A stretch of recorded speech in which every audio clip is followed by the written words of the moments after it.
છે અને તેમણે કહ્યું કે કોઈ જ પાછલા બારણે આ સપોર્ટ નથી, પરંતુ ખુલ્લી છાતીએ તેઓ સપોર્ટ કરી રહ્યા છે ખેડૂતોના પાક વીમાના જે પ્રશ્નો છે અછતગ્રસ્ત જાહેર કરાયા જિલ્લા, તેમ છતાં તાલુકાઓને જે જાહેર કરાયા છે તેમ છતાં તેમને વળતર આપવામાં નથી આવ્યું અને જેને લઈને હવે ખેડૂતો રસ્તા પર ઉતરી ગયા છે।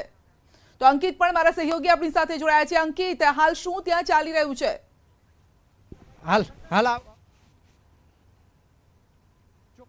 હું સંધ્યા આપને મારી પાછળના જે દ્રશ્યો છે તે બતાવવાનો પ્રયત્ન કરીશ કે આપ જોઈ શકો છો કે 15 થી વધુ જે ખેડૂતો છે તેની પોલીસ દ્વારા અટકાયત કરવામાં આવી છે।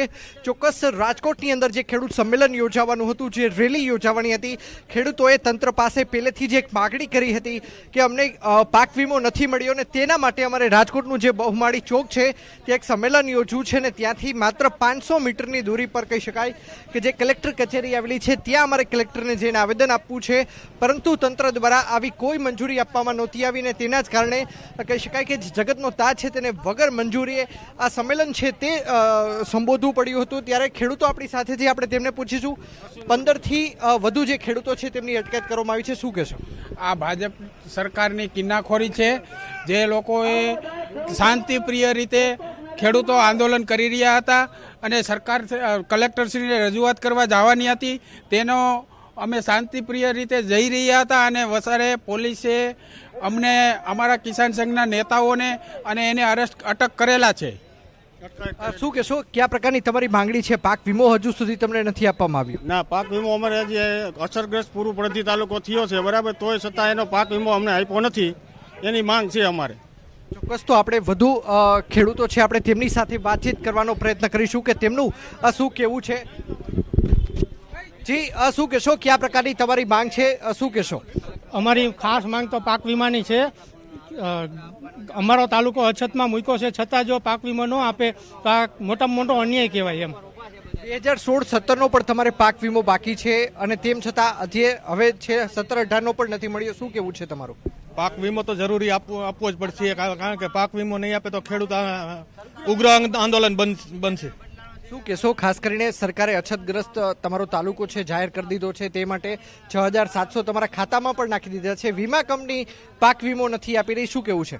ખેડૂતો એવા ભીખ માગવાની કોઈને નવરાઈ નથી, કોઈ ખેડૂતોને કોઈ જરૂર નથી એવી, ખેડૂતો હક છે એનો પાક વીમો આપી દે તો બચશે। સરકાર કામ કોંગ્રેસની હોય કે ભાજપની હોય, અત્યારે એમ કે છે અમારે ધારાસભ્ય છે કોંગ્રેસના છે તો કોંગ્રેસ વાળા આવી છે ને ભાજપ વાળા આવી છે તો બે નથી, ખેડૂત તો એમાં ક્યાં જવાનું છે?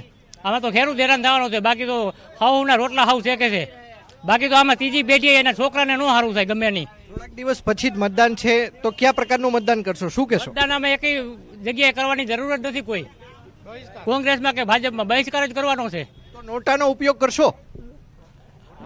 ગામડામાં કોઈ જાશે જ નહીં, નોટા જ કરશે। ચોક્કસ, તો ખેડૂતોનું કહેવું છે કે તેઓ નહીં ભાજપને મત આપે નહીં કોંગ્રેસને મત આપે, તેઓ નોટાનું બટન છે તે દબાવીને પોતાનો જે વિરોધ છે તે વ્યક્ત કરશે। શું કહેશો, કયા પ્રકારનું મતદાન રહેશે? મતદાન હંમેશા કોંગ્રેસ કે ભાજપ કોઈ પક્ષને આપવા તૈયાર નથી। ખેડૂત અત્યારે નારાજ એટલા થઈ ગયા છે કે એના નોટાનું જ મતદાન કરવાનું, કોઈ મતદાન કરવાની બીજી આમાં કઈ પક્ષને જરૂર જ નથી। શું કહેશો, કયા પ્રકારનું તમારું મતદાન રહેશે? મતદાન અમારા તાલુકામાં તો થઈ છે જ નહીં, આવે કઈ વ્યક્તિને થઈ છે ને કોઈ નેતા પણ અહીંયા આવતા જ નથી, કોંગ્રેસના કે ભાજપના પ્રસાર કરવા આવવાનો અધિકાર બહિષ્કારની જ આપણે ચીમકી આપી છે। શું કહેશો, કયા પ્રકારનું મતદાન રહેશે? મતદાન વિશે તો અમે બહુ ખેડૂતો બહુ એવું કોઈ પક્ષને અમે સપોર્ટ નથી દેતા, પણ જે અમારો સાથ આપશે ને એને અમે સપોર્ટ દેશું। અમારી કોઈ સાંભળતું મોદી સરકારને 25 સીટો આપી હતી ગઈ ચૂંટણી, ગયા વખતે મોટો કરનાર કોણ? ગુજરાત। 25 સીટો ક્યારે આપી? એની ઉપર એક અમને વિશ્વાસ હતો। એટલે આજે મોદી સાહેબ સાંભળે કે રૂપાણી સાહેબને કહે કે જીવ હોય આ ખેડૂને કેટલા ભાઈ થોડાક જ તાલુકા રાખ્યા ને, શું કાંઈ ને અસરગ્રસ્ત જાહેર શું કાંઈ કર્યો? જાહેર કર્યો એટલે અમને આપવું જ પડે, શું કાંઈ ના આપે? અમારો હક છે, અમે કોઈ પાકિસ્તાનમાંથી તો નથી આવ્યો, પાછી અમારી અટકાયત કરે છે, શું કામે અટકાયત કરે છે ભાઈ? અમે કોઈ ગુનો કર્યો? અમે અમારો હક માગવા આવ્યા છે, હક માગવાનો અમારો હક છે। હક માગવા આવ્યા હતા ને અટકાયત તેમને મળી છે, શું કહેશો, કયા પ્રકારની તમારી માંગણી છે? શું કહેશો કાકા, કયા પ્રકારની તમારી માંગણી છે? અમારી વીમાની માંગણી છે, વીમો ખેડૂતને દેતા નથી અને આવડા ગામડે આવે અહીંયા કઈ ના પાડે, રોકી તોય બસ બીજી કઈ માંગણી નથી. ચોક્કસ સંધ્યા, તો વધુ ખેડૂતો આપણી સાથે છે જે કહી શકાય કે આ જે ગાડી છે તેની અંદર જોવા મળી રહ્યા છે, ત્યારે આપણે તે ખેડૂતો સાથે વાતચીત કરવાનો પ્રયત્ન કરીશું કે તેમની કયા પ્રકારની માગણી છે તે આપણે જાણવાનો પ્રયત્ન કરીશું. ચોક્કસ આપણે જે વાહન છે તેમાં આ તમામ જે ખેડૂતો છે આપણે તેમની સાથે વાતચીત કરવાનો પ્રયત્ન કરીશું. શું કહેશો, કયા પ્રકારની તમારી માગણી છે? એમ નહીં, આમ જોવો કયા પ્રકારની તમારી માગણી છે, શું કહેશો? અમારો રીમો ખાઈ ગયા, અમારો રીમો ખાઈ ગયા. હા, રાંકા ધરાતા જ નથી, અમને કેળો વારો ન થવા દેતા. એ ઢેફામાં હુઈ, ઢેફામાં અમે હુઈ, ઢેફામાં હાવ અને ભૂંડણા ખાઈ જાય અને આને ટીકડી લેવી પડે. અમે ઢેફામાં હુઈ જાય, ઢેફામાં આને લેર છે અને હુકો રોટલો ખાય અને નીંદરે એવી આવે કે એની વાત તમે જવા દો. નીંદરે તમે આવો તો એમ ન થાય. અમે તો આ હુઈ જાય તો અમને તડકોય ન લાગે. અમારે ભગવાનના ચારે હાથ માથે અને આ રાંકા અમારી ક્યાં માગે? છોકરાને દેવું પડે. અમારે ક્યાં જવું? અમારે ક્યાં જવું ભાઈ? છોકરાને દેવું પડે ને કે ન દેવું પડે? અમે તો અમારે ભગવાન ઉપર વાળો, ભગવાન અમને આપી દઈએ કે ડાય છોકરા નમાવી લઈ લે, અમને દઈ દે.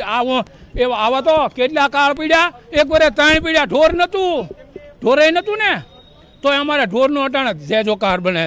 અમારી બાયુ જેટલું આ એક ખાઈએ નો, એક ખાઈએ નો કે અમારી બાજુ જેટલું આ લગ્ન કાસડો પહેર્યો હોય, સવારમાં મખણ ખાય, વાહિદું કરે, દૂધ. શું કહેશો કાકા, આ કયા પ્રકારની તમારા ગામની અંદર પરિસ્થિતિ છે? શું કહેશો કાકા, કયા પ્રકારની તમારા ગામમાં?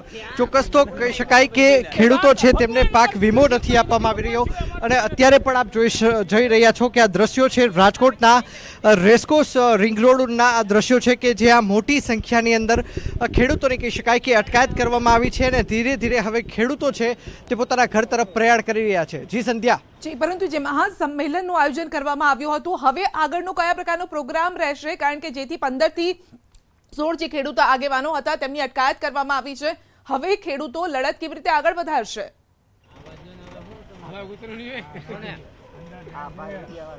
ચોક્કસ સંધ્યા, જે સંમેલનની આપ વાત કરી રહ્યા છો, આ સંમેલન છે તે પૂર્ણ થઈ ચૂક્યું છે. ખેડૂતોએ ને મંજૂરી નથી આપવામાં આવી તંત્ર દ્વારા રેલી કાઢવામાંની, તેમ છતાં આ જે ખેડૂતો છે તેમના દ્વારા રેલી કાઢવામાં આવી હતી. ઉગ્ર વિરોધ તંત્ર સામે તેમણે નોંધાવ્યો છે, કારણ કે તેમનું કેવું છે સંધ્યા, આ ખેડૂતોની વાત પણ વ્યાજબી છે. સરકારે પડધરી ટંકારા તાલુકાને અછતગ્રસ્ત જાહેર કર્યો છે. અછતગ્રસ્ત જે પણ તાલુકાને જાહેર કરવામાં આવતો હોય છે તેમના માટે કહી શકાય કે 6,700 થી 6,800 રૂપિયા સુધીનું તેમની અંદર કહી શકાય કે તેમના ખાતાની અંદર રકમ છે તે જમા કરવામાં આવે છે. સરકાર દ્વારા આ રકમ જમા કરાવવામાં પણ આવી છે, પરંતુ કહી શકાય